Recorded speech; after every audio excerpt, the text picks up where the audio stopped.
নমস্কার, আমি সুস্মিতা। আমার রান্নাঘরে সবাইকে স্বাগত জানিয়ে শুরু করছি আজকের রেসিপি। আমার আজকের রেসিপি দারুণ টেস্টি এবং সুপার সফট একটা চকলেট কেকের রেসিপি। কিন্তু আজকে চকলেট কেকটা আমি বানাবো সম্পূর্ণ নিরামিষ, একদম ডিম ছাড়া। এছাড়াও কিন্তু এটা তৈরি করব আমি গ্যাসের ওভেনে এবং এটা বানাবো কড়াইয়ের মধ্যে। এটা বানানো ভীষণ সহজ, সবাই বানাতে পারবে। তাহলে চলো আর কথা না বাড়িয়ে দারুণ টেস্টি এবং সুপার সফট এই চকলেট কেকের রেসিপিটা দেখে নেওয়া যাক।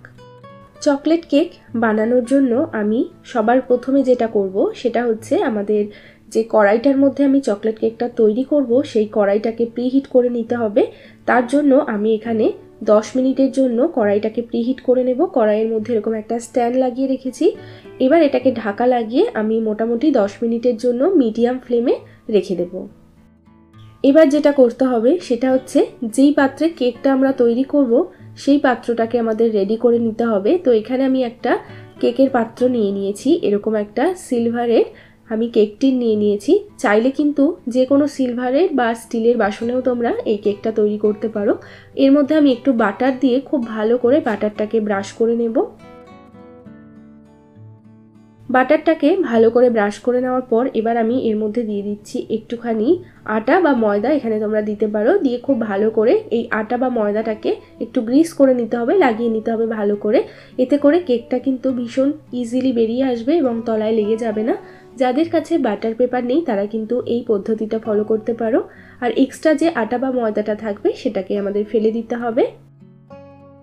তো এই যে এখানে কেকের পাত্রটা আমাদের একদম রেডি। আর কেকের পাত্রটাকে অবশ্যই করে আগে থেকে রেডি করে রাখবে, কেননা কেকটা যখন আমরা তৈরি করব তখন কিন্তু বেশিক্ষণ কেকটাকে সাইডে রেখে পাত্রটাকে রেডি করা যাবে না। তো এটাকে আগে থেকে করে নিতে হবে।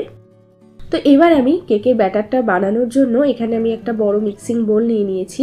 এর মধ্যে দিয়ে দিচ্ছি 2 চামচ মতো বাটার, তার সাথে দিয়ে দিচ্ছি এই হাফ কাপ মতো সাদা তেল। সমস্ত উপকরণ কিন্তু রুম টেম্পারেচারের হতে হবে। ফ্রিজ থেকে ডাইরেক্ট নিয়ে ব্যবহার করলে কেক কিন্তু মোটেই ভালো হবে না। তো এটা যেন একদম রুম টেম্পারেচারে থাকে। আর তার সাথে আমি দিয়ে দিচ্ছি হাফ কাপ মতো গুঁড়ো চিনি, আর দিয়ে দেবো 1 চামচ ভ্যানিলা এসেন্স। দিয়ে খুব ভালো করে সমস্ত কিছু মিক্সড করে নেব। আমি কিন্তু এই কেকটা বানানোর জন্য শুধুমাত্র কাপ এবং স্পুনের ব্যবহার করছি। তো তোমরা কেক বানানোর জন্য এরকম একটা পাত্র সেট করে নিতে পারো এবং মেজারমেন্টগুলো সেই রকম পাত্রতে করেই দিতে পারো, তাহলে একদম পারফেক্ট কেক তৈরি হবে। তো এখানে দেখো চিনি এবং বাকি উপকরণগুলো খুব ভালোভাবে মিশে এরকম একটা ক্রিমি টেক্সচার হয়ে গেছে। তো এবার এটাকে আমি সাইডে সরিয়ে রাখছি। এদিকে আমি একটা প্লেটের মধ্যে নিয়ে নিচ্ছি এরকম একটা ছাঁকনি। তার মধ্যে নিয়ে নেব আমি 1 কাপ পরিমাণে ময়দা, আর দিয়ে দিচ্ছি হাফ কাপ পরিমাণ ময়দা।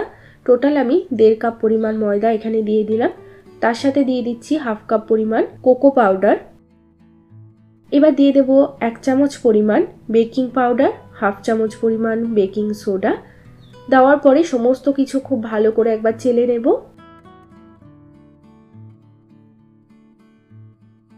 এই শুকনো উপকরণগুলোকে একবার হালকা হাতে একটু মিক্সড করে নিচ্ছি। এবার আমি এই যে আমাদের চিনি এবং তেলের যে মিশ্রণটা তৈরি করে রেখেছিলাম এর মধ্যে দিয়ে দেব 1 কাপ পরিমাণে হালকা উষ্ণ গরম দুধ। দুধটা এমন গরম থাকতে হবে যাতে আঙুলটা ডুবিয়ে রাখা যেতে পারে। তো এরকম উষ্ণ গরম দুধটা নিতে হবে। 1 কাপ দুধ আমি প্রথমে দিয়ে দিলাম, দিয়ে খুব ভালো করে মিক্সড করে নেব। এবার এই যে শুকনো উপকরণগুলো রেডি করে রেখেছিলাম একসঙ্গে, এই শুকনো উপকরণগুলো অল্প অল্প করে দেব। দিয়ে খুব ভালো করে সমস্ত কিছু একবার মিক্সড করব। এখানে কিন্তু খুব বেশি সময় ধরে ফেটানো যাবে না, যেহেতু বেকিং পাউডার দেওয়া রয়েছে। এটাকে কিন্তু বেশিক্ষণ ফেটানো যাবে না। তো এরকম সমস্ত কিছু যাতে ভালোভাবে মিক্সড হয় সেই রকমভাবে আমাদের মিক্সড করে নিতে হবে।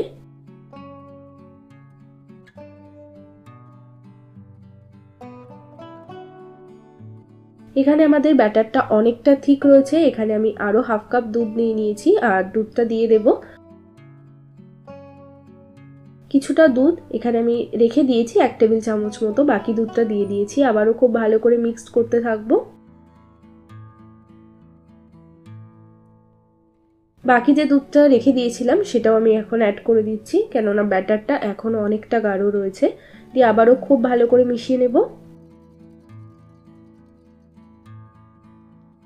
তো দেখো এখন যে আমাদের ব্যাটারের কনসিস্টেন্সি একদম পারফেক্ট তৈরি হয়েছে। এর থেকে কিন্তু বেশি পাতলা বা বেশি গাঢ় কিন্তু রাখা যাবে না, ব্যাটারটা একদম এরকম কিন্তু ঠিক হতে হবে। এবার আমরা যে কেকের পাত্রটা আগে থেকে রেডি করে রেখেছিলাম সেই কেকের পাত্রের মধ্যে আমরা ব্যাটারটা ঢেলে দেব। এই কাজটা কিন্তু ভীষণ তাড়াতাড়ি করতে হয়, যেহেতু কেকের মধ্যে বেকিং পাউডার দেওয়া আছে, তো কেকের ব্যাটার তৈরি করার পরে বেশিক্ষণ রাখা যাবে না, তাই জন্য আমাদের কেকের পাত্রটাকে আগে থেকে রেডি করে রাখতে হবে। এবার কেকের এই ব্যাটারটা দেওয়ার পরে একবার খুব ভালো করে ড্যাব করে দেব। এদিকে আমি কড়াইটাকে প্রিহিট করে নিয়েছি 10 মিনিটের জন্য।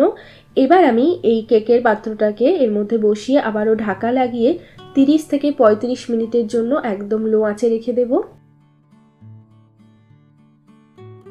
তো 35 মিনিট এখানে হয়ে গেছে, এখন আমি ঢাকাটা সরিয়ে নিচ্ছি। তো দেখো 35 মিনিট পর আমি ঢাকাটা সরিয়ে নিলাম। তো কেকটা কিন্তু একদম পারফেক্ট ফুলে গেছে, তৈরি হয়ে গেছে। যদি মনে হয় যে কেকটা তৈরি হয়নি সেক্ষেত্রে কিন্তু আরও 5 মিনিটের জন্য তোমরা রেখে দিতে পারো। এবার আমি কেকটাকে একটু চেক করে নেব। তো এরকম একটা কাঠি দিয়ে আমি কেকের ঠিক মাঝ বরাবর ঢুকিয়ে দেব, যাতে ভালোভাবে বোঝা যায় কেকটা তৈরি হয়েছে কিনা। তো দেখো এই যে কাঠিটা একদম ক্লিন এসছে, তার মানে আমাদের কেকটা কিন্তু একদম পুরো ভালোভাবে তৈরি হয়ে গেছে। যদি মনে হয় কেকটা একটুখানি কাঠির মধ্যে লেগে রয়েছে বা ব্যাটারটা একটু লেগে রয়েছে, সেক্ষেত্রে আরও 5 মিনিটের জন্য তোমরা এটাকে ঢাকা দিয়ে রেখে দেবে। তো এবার আমি গ্যাসটাকে অফ করে দেব এবং কেকটাকে বার করে নেব। কেকটা একটু ঠান্ডা হলে তারপর কেকটাকে আমাদের ডিমোল্ড করে নিতে হবে। আমি একটা ছুরি দিয়ে কেকের সাইডগুলোকে এইভাবে একটু আলগা করে নিচ্ছি, এতে করে কেকটা খুব সহজেই বেরিয়ে আসবে। এবার একটা উপরে প্লেট দিয়ে কেকের পাত্রটাকে জাস্ট উল্টে দিতে হবে, তাহলেই দেখো কেকটা কত সহজে বেরিয়ে এলো। আর কেকের পাত্রটাও দেখো একদম ক্লিন, এর মধ্যে কিন্তু কিচ্ছু লেগে নেই। তো এখানে কিন্তু আমাদের চকলেট কেক একদম রেডি। আর এই গরম গরম চকলেট কেক খেতে কারা ভালোবাসো অবশ্যই কিন্তু কমেন্ট করে জানাবে, আমার তো ভীষণ ভালো লাগে। তো এইরকম একটা সুপার সফট এবং দারুণ টেস্টি চকলেট কেক কিন্তু তোমরা খুব সহজেই বাড়িতে বানাতে পারবে। এইরকমভাবে চকলেট কেক বানিয়ে দিলে বাচ্চারাও কিন্তু ভীষণ পছন্দ করে। আর সামনেই 25শে ডিসেম্বর আসছে, অবশ্যই কিন্তু এইরকমভাবে তোমরা চকলেট কেক বানিয়ে দেখবে। তো এরকম চকলেট কেক কিন্তু বাড়িতে সবাই বানাতে পারবে, ভীষণ সহজ। আর এটা খেতেও কিন্তু একদম দোকানের মতো দারুণ টেস্টি হয় খেতে। তো রেসিপিটা অবশ্যই তোমরা ট্রাই করে দেখো, আমার মনে হয় তোমাদেরও ভালো লাগবে। তো দেখো চকলেট কেকটা তোমাদেরকে একটু কেটে দেখিয়ে দিচ্ছি কতটা সুন্দর এবং কতটা ফ্লাপি হয়েছে। তো দেখো চকলেট কেকটা কতটা সফট হয়েছে, ভীষণ টেস্টি হয়েছে খেতে। অবশ্যই রেসিপিটা তোমরা এইভাবে ট্রাই করে দেখবে, আমার মনে হয় তোমাদেরও অনেক পছন্দ হবে। আর আজকের ভিডিওটা যদি ভালো লেগে থাকে অনুরোধ করবো একটা লাইক করার জন্য। চ্যানেলটিকে যদি এখনও সাবস্ক্রাইব করে না থাকো চ্যানেলটিকে প্লিজ সাবস্ক্রাইব করে নিতে ভুলো না। সবাই ভালো থাকবে, সুস্থ থাকবে। আমি আবারও চলে আসবো অন্য কোনো রেসিপির সাথে। আজ এ পর্যন্তই, টাটা।